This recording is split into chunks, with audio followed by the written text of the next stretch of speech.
নমস্কার বন্ধুরা, পায়েলের রান্নাঘরে আপনাদের স্বাগত জানাই। আবারও চলে এসেছি নতুন একটা রেসিপি নিয়ে, সর্ষে ইলিশ।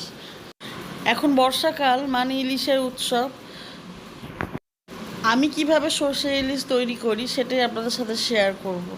ইলিশ নিয়ে বেশি এক্সপেরিমেন্ট আমি করতে চাই না, কারণ ইলিশ নিয়ে বেশি এক্সপেরিমেন্ট করতে গেলে ইলিশের টেস্টটাই নষ্ট হয়ে যাবে। তো যতটা সিম্পলভাবে তৈরি করা যেতে পারে সেটাই আপনাদের সাথে শেয়ার করব। তো চলুন কী কী লাগবে দেখে নিই। এখানে আছে কালো সর্ষে, কালো জিরে, অবশ্যই সর্ষের তেল, নুন, হলুদ আর কাঁচা লঙ্কা। জাস্ট এই কটাই মশলা দিয়ে আমি রান্নাটা সেরে নেব। তো চলুন, ইলিশ মাছগুলো কিন্তু খুব ভালো করে আমি ধুয়ে নিয়েছি।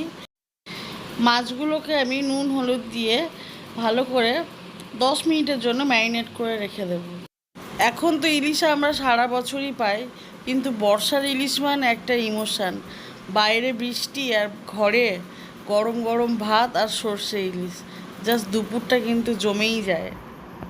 তো ইলিশটা এখানে আমি 10 মিনিটের জন্য রেস্টে ছেড়ে দেব। তো চলুন, সর্ষেটা আমি পেস্ট করে নিই।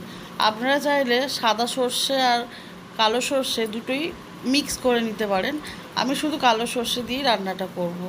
আর কয়েকটা কাঁচা লঙ্কা দিয়ে দিলাম, আর দেবো একটু নুন, যাতে সর্ষে পেস্ট করার সময় তিতো ভাব না হয়ে যায়। এদিকে সর্ষে আমার ব্লেন্ড হয়ে গিয়েছে। অবশ্যই সর্ষে যখন ব্লেন্ড করবেন আগে শুকনো অবস্থায় একটু ঘুরিয়ে নেবেন, তারপরে জল দিয়ে আবার পেস্ট করবেন। তো আমি সর্ষেটাকে ছেঁকে নেব, নইলে সর্ষের যে কালো খোসাটা খাওয়ার সময় মুখে পড়লে খুব একটা ভালো লাগে না। আর আমি সর্ষে ছেঁকেই ইউজ করি সব সময়। আপনারাও চেষ্টা করবেন সর্ষেটা ছেঁকে নেওয়ার।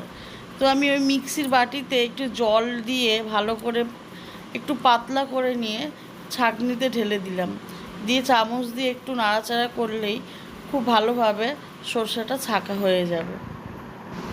সর্ষে আমার ছাঁকা হয়ে গিয়েছে। এই সর্ষের খোলাগুলো কিন্তু ফেলে দিলে চলবে না। বাড়িতে যদি গাছ থাকে গাছের গোড়ায় কিন্তু দিয়ে দেবেন। তো চলুন এবার রান্নাটা শুরু করা যাক। আমি কড়াই বসিয়ে দিয়েছি। এবার সর্ষে তেল বেশ খানিকটা দিয়ে দেব। তেল গরম হয়ে গেলেই ফোড়নে আমি কালো জিরে আর চেরা কাঁচা লঙ্কা দিয়ে দেব। দিয়ে একটু হালকা নাড়াচাড়া করে নিয়ে 10 মিনিট আগে যে মাছটা আমি ম্যারিনেট করে রেখেছিলাম সেটা এবার আমি তেলের ওপর দিয়ে দেবো। সমস্ত মাছগুলো একে একে তেলের ওপর সুন্দর করে আমি সাজিয়ে দেব। খুব সাবধানেই দেবেন, যেহেতু কাঁচা লঙ্কা ফোড়নে দিয়েছি, ছিটে লাগতে পারে হাতে। এটা চলুন একে একে আমি মাছগুলো সাজিয়ে নিই।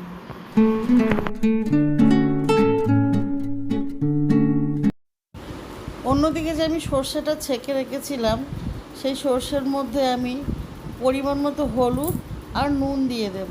নুনটা আমি এখন অল্পই দিলাম, যেহেতু সর্ষে পেস্ট করার সময় আমি নুন দিয়েছিলাম আর মাছ ম্যারিনেট করার সময় নুন দিয়েছিলাম। তো এই সময় আমি নুনটা একটু কমই দিলাম। সমস্ত কিছু খুব ভালো করে মিক্স করে নিয়ে এবার যে তেলের ওপর মাছ দিয়েছিলাম এর ওপর দিয়ে আমি সর্ষেগুলো ঢেলে দেব।